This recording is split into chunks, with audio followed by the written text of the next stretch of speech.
and let the one who has no sword sell his cloak and buy one.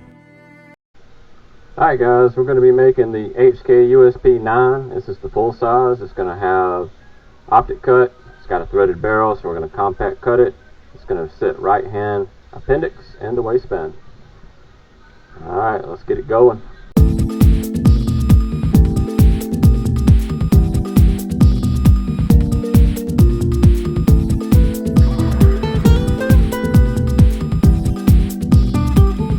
Normally, if this was going to be a standard cut, which most of the large guns are not, I would actually have to redo this part. I would have to stick a little piece in and remold just this end. But since it's not, it's going to be compact cut. We're going to chop all that off anyway, so you'll never see that. But one of the things I like about the H&Ks, especially a lot of them, is they have the magazine eject on the trigger guard, so we don't have to worry about any of this. And I can cut it all the way up to the trigger guard without having to worry about cutting into the magazine eject, which is really, really nice.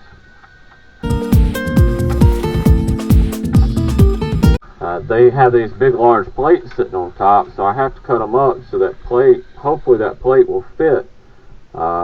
Because you know it'll sit all the way back to the back, and it may have the sight on it. Some of them do, some of them don't, or at least a place where you can mount the sight. A lot of them do not. So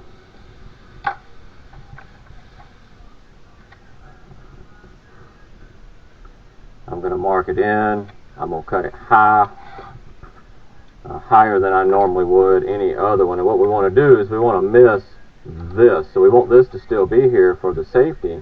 We'll chop off a lot of this, but we want to come right below that edge, almost right on it, basically.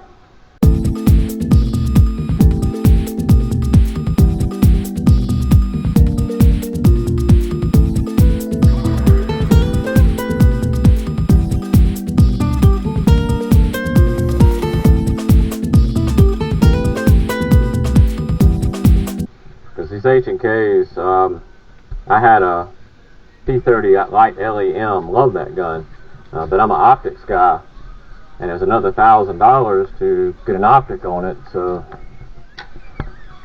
I ended up selling it.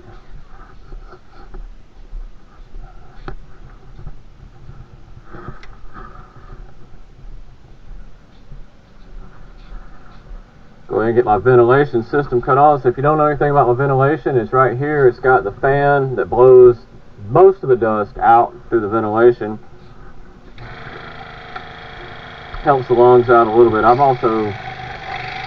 have a mask on right now. That's what the camera's sitting on top of.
We got it built, and we made sure this guy's going to be wearing the appendix, so we don't want it too tight. We just want it tight enough not just be falling out.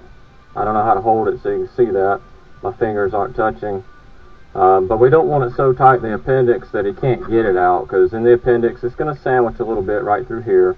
But we want it to be able to just grab it and just pull it out for the appendix carry, guys. If it was outside the waistband, I would really snug down on this stuff.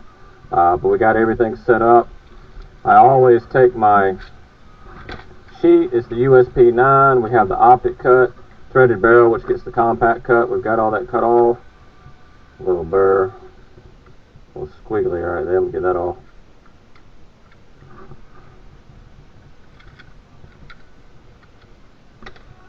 Alright, and then it's right hand appendix set up. We have the small riser on it.